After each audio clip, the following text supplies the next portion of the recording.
ಶಿವಕುಮಾರ್ ಅವ್ರನ್ನ ನಮ್ಮ ಶಾಸಕಾಂಗ ಪಕ್ಷದ ನಾಯಕರಾಗಿ ಆಯ್ಕೆ ಮಾಡಿದರೆ ಸರ್ವಾನುಮತದಿಂದ. ಇವಾಗ ಅವರು ಗವರ್ನರ್ಗೆ ಹೋಗಿ ಅವರ ಒಂದು ಸರ್ಕಾರ ರಚನೆ ಮಾಡಕ್ಕೆ ಒಂದು ದಿನಾಂಕ ತಗೊಂಡು ಬಹುಶಃ 3ನೇ ತಾರೀಕು 3:30 ಗಂಟೆಗೆ ಗವರ್ನರ್ನ ರಾಜ್ಯಭವನದಲ್ಲಿ ಇವತ್ತು ಅವರು ಪ್ರಮಾಣ ವಚನ ತಗೊಳ್ಳೋದು ಕಾಣ್ತಾ ಇದೆ. ಮತ್ತೆ ಅವ್ರ ಜೊತೆಗೆ ಸಚಿವ ಸಂಪುಟ ಕೂಡ ಆಗುತ್ತೆ. ಅದರಲ್ಲಿ ಪಕ್ಷ ಏನ್ ಜವಾಬ್ದಾರಿ ಕೊಡುತ್ತೆ ಅದನ್ನ ನಿರ್ವಹಿಸಕ್ಕೆ ರೆಡಿ ಇದೀವಿ. ಹೈಕಮಾಂಡ್ ನಾಯಕರು ಮುಂದಿನ ಚುನಾವಣೆ ಲೆಕ್ಕ ಇಟ್ಕೊಂಡು ಯಂಗ್ ಲೀಡರ್ಗಳಿಗೆ ಅವಕಾಶ ಮಾಡಿಕೊಡ್ಬೇಕು ಅಂತ ಸೂಚನೆ ನೀಡಿದ್ರು ಅಂತ ಮಾಹಿತಿ. ಹೀಗಾಗಿ ನಿಮ್ಮಂತವ್ರಿಗೆಲ್ಲರೂ ಕೂಡ ಅವಕಾಶ ಸಿಗುತ್ತೆ. ಹೈಕಮಾಂಡ್ ಏನ್ ತೀರ್ಮಾನ ಮಾಡುತ್ತೋ ಆ ತೀರ್ಮಾನಕ್ಕೆ ನಾವೆಲ್ಲರೂ ಕೂಡ 136 ಶಾಸಕರಿದ್ದೀವಿ, ಎಲ್ಲರೂ ಬದ್ಧವಾಗಿದ್ದೀವಿ.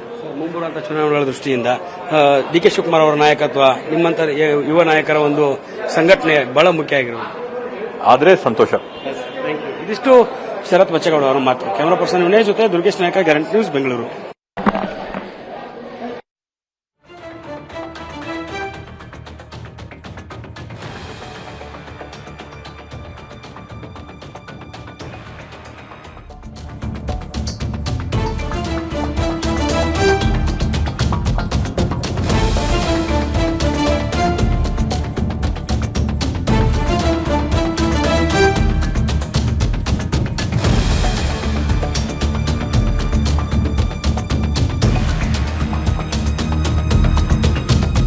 ಲೋಕಭವನದಲ್ಲಿ ಸರ್ಕಾರ ರಚನೆಗೆ ಹಕ್ಕು ಮಂಡನೆಯನ್ನ ಮಾಡಿ ಲೋಕಭವನದಿಂದ ಈಗ ವಾಪಸ್ ಹೊರಟಿದ್ದಾರೆ ಡಿ.ಕೆ. ಶಿವಕುಮಾರ್. ಇನ್ನು ಡಿ.ಕೆ. ಶಿವಕುಮಾರ್ ಅವರ ಮನೆ ಪವರ್ ಸೆಂಟರ್ ಆಗಲಿದೆ. ಯಾರ್ಯಾರು ಮಂತ್ರಿ ಆಕಾಂಕ್ಷಿಗಳಿದ್ದಾರೆ ಎಲ್ಲರೂ ಕೂಡ ಈಗ ಡಿ.ಕೆ. ಶಿವಕುಮಾರ್ ಅವ್ರ ಮನೆ ಸುತ್ತಮುತ್ತಾನೆ ಓಡಾಡ್ತಾ ಇದ್ದಾರೆ. ಯಾಕೆ ಅಂತಂದರೆ ಈಗ ಅಧಿಕೃತವಾಗಿ ಮುಂದಿನ ಮುಖ್ಯಮಂತ್ರಿ ಡಿ.ಕೆ. ಶಿವಕುಮಾರ್. ಹೀಗಾಗಿ ಎಲ್ಲ ಪವರ್ ಸೆಂಟರ್ ಕಾವೇರಿಯಿಂದ ಸದಾಶಿವ ನಗರಕ್ಕೆ ಶಿಫ್ಟ್ ಆಗುತ್ತೆ. ಯಾರ್ಯಾರು ಮಂತ್ರಿಗಳಾಗಬೇಕು ಅಂತ ಬಯಸ್ತಾ ಇದ್ದಾರೆ ಅವರೆಲ್ಲರೂ ಕೂಡ ಈಗ ಸದಾಶಿವ ನಗರದ ಮನೆಯ ಸುತ್ತಮುತ್ತನೇ ಓಡಾಡ್ತಾ ಇರ್ತಾರೆ.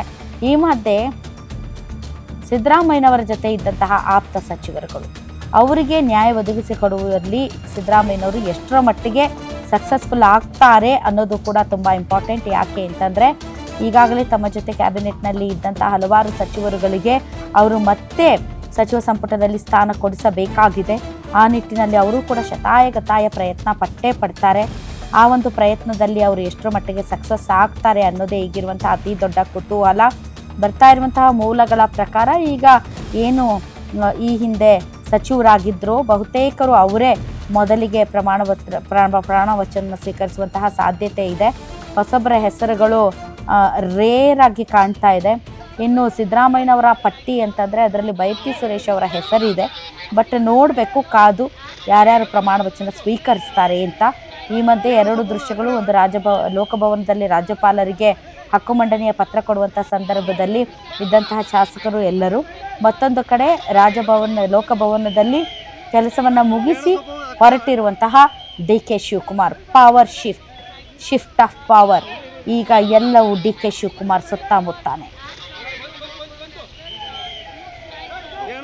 ಯಾವಾಗ ನಮಗೆ ಹೈಕಮಾಂಡ್ ಹೇಳ್ತಾರೆ ಅದೇ ದಿವಸ ನಾನು ರಾಜೀನಾಮೆ ಕೊಡ್ತೀನಿ ಅಂತ ಹೇಳಿದ್ರು. ಹೈಕಮಾಂಡ್ ಅವರು 25ನೇ ತಾರೀಕಿಗೆ ಅವ್ರು ಕರೆದಿದ್ರು. ಒಂದೇ ಮಾತು ಅವರು ಹೇಳಿದೆ. ಅವ್ರು ಹೇಳೋ ಮೇಲೆ ಇಲ್ಲ ನಾನು ರಾಜೀನಾಮೆ ಕೊಡ್ತೀನಿ ಅಂತ ಹೇಳಿದ್ರು.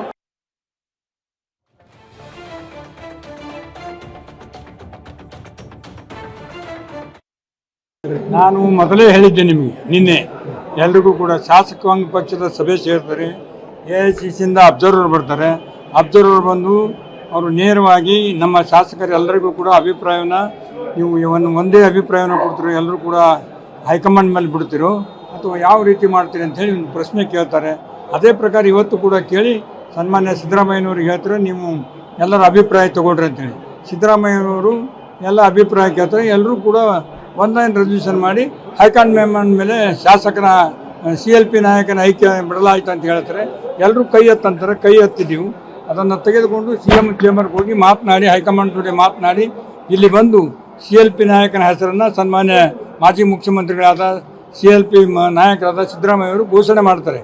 ಹೈಕಮಾಂಡ್ನವರು ಸನ್ಮಾನ್ಯ ಶ್ರೀ ಡಿ.ಕೆ. ಶಿವಕುಮಾರ್ನವರನ್ನ ಹೊಸ ಶಾಸಕಾಂಗ ಪಕ್ಷದ ನಾಯಕನಾಗಿ ಆಯ್ಕೆ ಮಾಡಲಾಗಿದೆ ಅಂತ ಹೇಳಿದ್ರೆ ಎಲ್ಲರೂ ನೂತನ ಮುಖ್ಯಮಂತ್ರಿಗಳಿಗೆ ನಮ್ಮೆಲ್ಲರ ನಾಯಕರಾದಂಥ ಡಿ.ಕೆ. ಶಿವಕುಮಾರ್ ಅವರು ಕಾಂಗ್ರೆಸ್ ಪಕ್ಷದ ಶಾಸಕಾಂಗ ಪಕ್ಷದ ನಾಯಕರಾಗಿ ಆಯ್ಕೆಯಾಗಿದ್ದಾರೆ.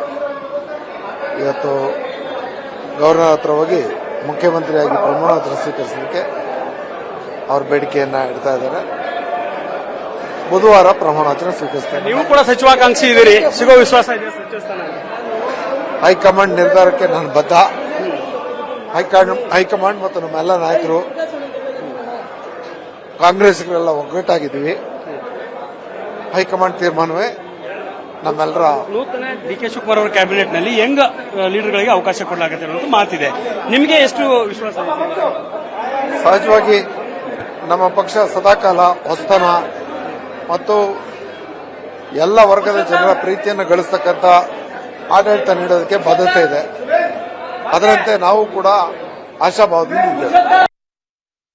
ಇವತ್ತು ಹೈಕಮಾಂಡ್ಗೆ ಸರ್ವಸಮ್ಮತದಿಂದ ಹೈಕಮಾಂಡ್ಗೆ 1 ಲೈನ್ ರೆಸಲ್ಯೂಷನ್ ಮಾಡಿ ಕೊಟ್ಟಿದ್ದೇವೆ. ವರಿಷ್ಠರು ಡಿ.ಕೆ. ಶಿವಕುಮಾರ್ ಅವರಿಗೆ ಕಾಂಗ್ರೆಸ್ ಶಾಸಕಾಂಗ ಪಕ್ಷದ ನಾಯಕರಾಗಿ ಆಯ್ಕೆ ಮಾಡಿದ್ದಾರೆ. ಅವರಿಗೆ ಅಭಿನಂದನೆಗಳು. ಏನು ಪ್ರಾಬ್ಲಮ್ ಇದೆ ತುಟ್ಟು ಬಿಡ್ಲಿಕ್ಕಂತ ಯಾರು ಕೂಡ ಎಲ್ಲಾ ಶಾಸಕರು ಅವಿರೋಧವಾಗಿ 1 ಲೈನ್ ರೆಸಲ್ಯೂಷನ್ ಪಾಸ್ ಮಾಡಿ ಹೈಕಮಾಂಡ್ಗೆ ಬಿಟ್ಟಿದ್ದು ಅಂತ ಹೇಳಿದ್ವಿ. ಹೈಕಮಾಂಡ್ ಅವರು ಆಮೇಲೆ ವೇಣುಗೋಪಾಲ್ ಸಿದ್ದರಾಮಯ್ಯ ಅವರು ಎಲ್ಲರೂ ಆಚೆ ಕಡೆ ಹೋಗಿ ಬೇರೆ ರೂಮ್ನೆ ಕೂತ್ಕೊಂಡು ಖರ್ಗೆ ಸಾಹೇಬರಿಗೆ ರಾಹುಲ್ ಗಾಂಧಿಗೆ ಮಾತಾಡಿ ಕ್ಲಿಯರ್ ಮಾಡಿ ಇಲ್ಲಿ ಬಂದು ಅನೌನ್ಸ್ ಮಾಡಿದ್ರು.